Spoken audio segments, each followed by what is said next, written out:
Class आज हम लोग स्टार्ट करेंगे लॉन्ग आंसर क्वेश्चन। तो होप आपने लास्ट वीडियो देख लिया होगा। लास्ट वीडियो में डिफरेंशिएट बिटवीन तक हमने पढ़ा दिया था।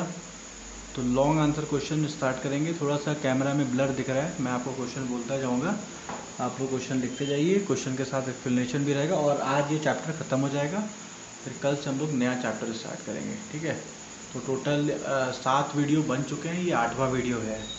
ठीक है, तो 8 वीडियो में पूरा चैप्टर कवर हो गया है। अब इतना हम लोग ने कवर कर दिया है कि आपको अब कोई भी ऐसा क्वेश्चन इसमें मिलेगा नहीं जो एक्स्ट्रा मिले। ठीक है, अब कुछ एक्स्ट्रा आ जाता है तो अलग बात है, लेकिन सारा कुछ इसमें कवर हो गया है। तो स्टार्ट करते हैं।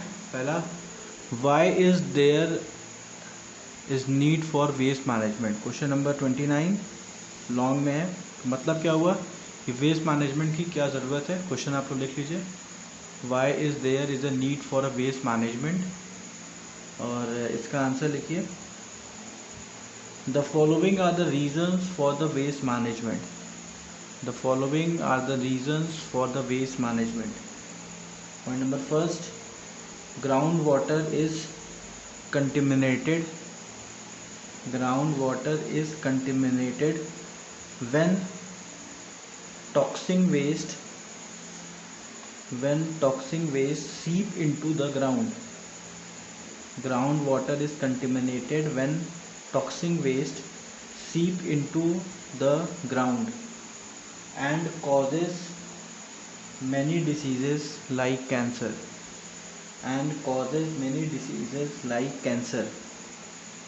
Point number B, waste, which is accumulated provide a safe breeding ground for flies, insect, etc. These spread infection. Point number third, liquid waste discharge into river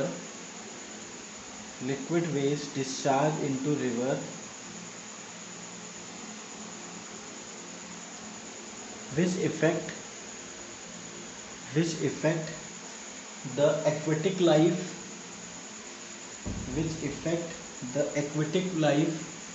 as well as human life. अब देखिए इसका मतलब क्या हुआ। तो हम लोग बात कर रहे हैं वेस्ट मैनेजमेंट की क्या ज़रूरत है। तो सिंपली आपने समझाया है कि अगर वेस्ट मैनेजमेंट नहीं करेंगे तो जो ग्राउंड वाटर है वो हमारा गंदा हो जाएगा, कंटेमिनेटेड हो जाएगा।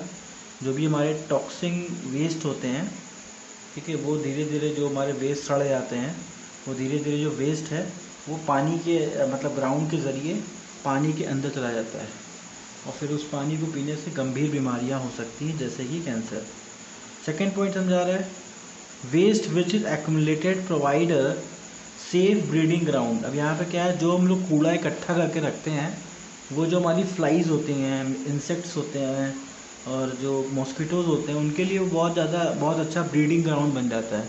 तो उसके वजह से वो सब वहीं पे इकट्ठा होते हैं और बाद में इन्फेक्शन भी फैलाते हैं। ठीक है, जिसके वजह से भी लोग बीमार पड़ते हैं। पॉइंट नंबर थर्ड है, liquid waste discharge into the river harm aquatic as well as human life. तो लिक्विड वेस्ट जो होता है, जो डिस्चार्ज होता है रिवर में, वो एक्वेटिक लाइफ को बहुत ज़्यादा हार्म पहुंचाता है। ठीक है, एक्वेटिक लाइफ तो जानते ही हैं, जो भी लाइफ हमारी पानी में, मतलब मछलियाँ हो गई, ये सब एक्वेटिव लाइफ में आएंगी। प्लस ह्यूमन भी पानी पीते ही हैं, तो उनके भी ज़िंदगी को ख़तरा होता है इस वेस्ट से। इसीलिए वेस्ट मैनेजमेंट बहुत ज़रूरी माना गया है। नेक्स्ट क्वेश्चन आते हैं, question number 30, how does waste accumulation affect the environment. तो वेस्ट एक्यूमुलेशन किस तरीके से हमारे इन्वायरमेंट को अफेक्ट करता है। मतलब जो आप कूड़ा इकट्ठा करके एक जगह पूरा इकट्ठा होता जाता है, वो हमारे इन्वायरमेंट को किस तरीके से अफेक्ट करता है। तो इसका आंसर है, the waste accumulation affect the environment in the following ways. Point number first, it spoil the landscape. सबसे पहला क्या है, ये लैंडस्केप को स्पॉइल कर देता है। उसके बाद it causes pollution of water, air and soil. It causes pollution of water, air and soil. उसके बाद है accumulated waste cause diarrhea, malaria, typhoid। accumulated waste cause diarrhea, malaria and typhoid। तो अब देखिए यहाँ पे कॉन्सेप्ट क्या है कि how does the waste accumulation affect environment. किस तरीके से जो कूड़ा इकट्ठा होता है वो हमें इफेक्ट करता है। पहला है इट स्पॉइल द लैंडस्केप। तो पूरा जो लैंडस्केप होता है उसको स्पॉइल कर देता है। ये तो आपको समझ में आ गया कि जो भी पूरा ज़मीन होता है भाई, आप कूड़ा इकट्ठा करोगे तो जो लोकेशन है वो पूरा स्पॉइल हो जाता है। तो ये भी प्रॉब्लम है। It causes pollution of water, air and soil. Air, water, soil को भी पॉल्यूट कर देता है बुरी तरीके से। उसके बाद है accumulated waste cost diarrhoea, malaria, typhoid. अब जो कूड़ा इकट्ठा रहता है उसके वजह से बहुत सारी बीमारियां हो जाती हैं, जैसे डायरिया हो गया, मलेरिया हो गया, टाइफाइड हो गया।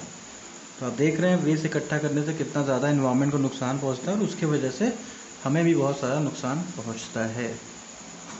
ठीक है, अब आइए question number 31। Methane is an air pollutant that cause green house effect, comment. अब मीथेन एयर पॉल्यूटेंट है तो उसको ग्रीन हाउस इफेक्ट क्रिएट करता है, मतलब हमारे पॉल्यूशन बहुत ज़्यादा फैलाता है। ठीक है, उस पर आपको कमेंट करना है। लिखिए the three sources of methane gas are. The three sources of methane gas are fossil fuel like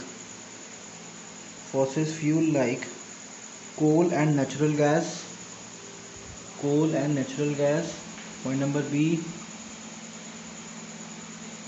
livestock farming, point number C, rice field, point number C, rice field। तो ये 3 सोर्सेज आपको बताने थे कि कहाँ से मीथेन गैस हमारे पास आता है। ठीक है, ये 2017 में क्वेश्चन पूछा है कि आपको यहाँ पे केवल सोर्सेज बताने हैं। मैंने यहाँ पे कमेंट लिखा हुआ है, कमेंट अबाउट देयर सोर्सेज, आप लोग ऐड कर लीजिएगा। ठीक है, तो ये बोर्ड्स का क्वेश्चन है, तो यहाँ पे सोर्सेज आपको बताने हैं। तो यहाँ पे जो सोर्सेज है ये आपके ये कहाँ से मीथेन आता है और एयर को पॉल्यूट करता है। नेक्स्ट आते हैं what is acid rain. Acid rain क्या होता है? Mention two of its effect, इसके असर को ही बताना है। तो acid rain is a rain, answer लिखिए, acid rain is a rain any other form of precipitation that is usually acidic,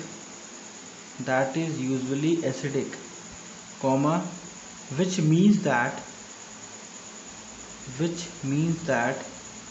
it possesses very high level of oxygen ion, which means that it possesses very high level of oxygen ion। अब उसके बाद acid rain is the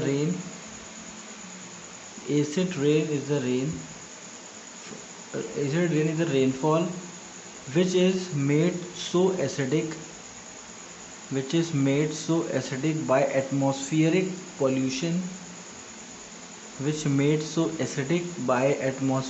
pollution, that it cause environmental harm,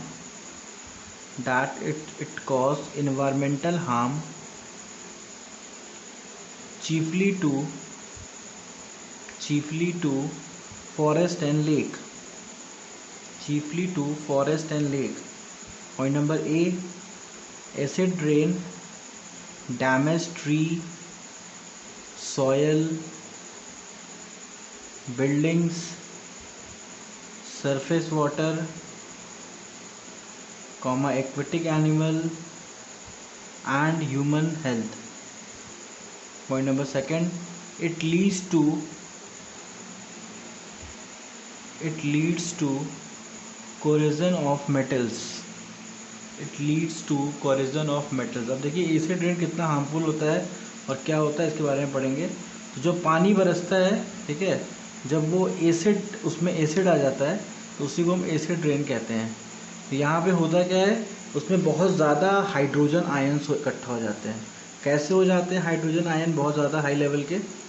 problem ये होती है कि जो acid rain है उसमें रेनफॉल जब होता है तो आसपास जो पोल्यूशन होता है उसके वजह से वो जो पोल्यूशन है वो इतना तेज़ी से मतलब उस रेन के संग मिल जाता है कि वो बहुत स्पीड से मेटल्स पे, लोगों पे ये सब गिरता है, जिसके वजह से ह्यूमन का तो नुकसान होता ही है, वाटर सरफेस तो गंदा होता ही है, यहाँ तक कि मेटल भी ख़राब हो जाता है। मतलब मेटल पे भी वो पड़ता है तो उससे मेटल भी ख़राब हो जाता है। तो बहुत ही ख़तरनाक होता है एसिड रेन और ये इसका कारण ही पॉल्यूशन है। पॉल्यूशन ही इसका मेन कारण है।